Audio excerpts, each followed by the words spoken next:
Salam sejahtera. Ekonomi Malaysia mencatat pertumbuhan lebih kukuh pada 5.7% pada suku tahun keempat tahun lalu.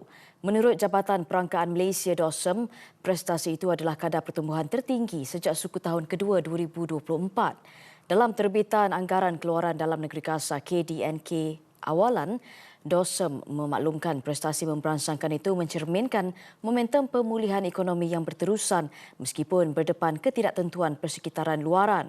Dengan itu, ekonomi negara bagi 2025 diunjur berkembang 4.9%. Ia hampir menyamai kadar pertumbuhan 5.1% yang dicatatkan tahun sebelumnya. Angka itu juga mengatasi unjuran rasmi Bank Negara BNM antara 4% hingga 4.8% bagi tahun 2025.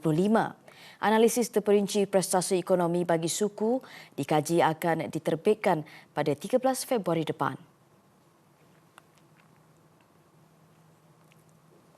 Sementara itu, Menteri Ekonomi Akmal Nasrullah Mohamad Nasir berkata pertumbuhan KDNK suku keempat tahun lalu mencerminkan kedudukan ekonomi negara berada pada landasan baik. Namun, masih terdapat keperluan untuk memperkukuh struktur ekonomi negara bagi mengurangkan risiko ketidaktentuan geopolitik luar. Menurut beliau, Malaysia bukan sahaja perlu berusaha menarik pelaburan. Ia juga perlu melihat perbelanjaan domestik serta meningkatkan kompleksiti ekonomi. Antara strategi utama kerajaan adalah meningkatkan perlindungan ekonomi serta memastikan tata kelola yang baik dalam pelaksanaan Rancangan Malaysia ke-13.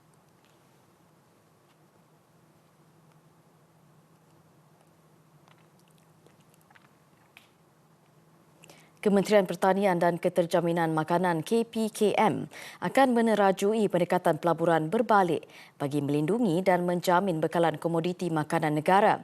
Ia bakal melibatkan syarikat berkaitan kerajaan GLC dan syarikat pelaburan berkaitan kerajaan GLIC sebagai rakan strategik bagi memastikan rantai makanan dalam negara stabil. Beliau berkata GLC dan GLIC akan membangunkan pegangan kritikal nasional dalam bekalan kritikal di luar negara. Beberapa industri yang diberi tumpuan termasuk ternakan ruminan, beras, susu serta benih dan bakar. Reverse investment bukan bertujuan menggantikan petani tempatan. Sebaliknya berfungsi sebagai strategic buffer bagi menggantikan kestabilan rantaian bekalan ketika berlakunya kejutan luar jangka. Setiap pelaburan dan dilaksanakan secara berfasa, berhemah dan berpaksikan kepentingan nasional. Pemerkasaan pelaburan domestik turut dikenal pasti dengan 5 fokus strategik, antaranya industri akuakultur, jagung bijian serta pengeluaran benih dan bakar dalam negara. Pengeluaran padi domestik turut disasar melepasi 3 juta tan metrik setahun bagi meningkatkan kadar sara diri sehingga RM3,500 sebulan bagi kawasan jelapang. FTSE Bursa Malaysia KLCI berpotensi mencecah 1,810 mata tahun ini didorong aliran masuk dana asing. Menurut Rakuten Trade, pasaran tempatan juga akan disokong pendapatan korporat yang kukuh dijangka berkembang 7.1%. Antara sektor yang dijangka menyokong tren meningkat ini termasuk sektor bermodal besar perbankan, perladangan dan telekomunikasi. Hopefully, but maybe not this year lah. Maybe if things go according to plan and Trump behave himself, maybe next year we may see possibly 1,009 or 2,000 hopefully lah.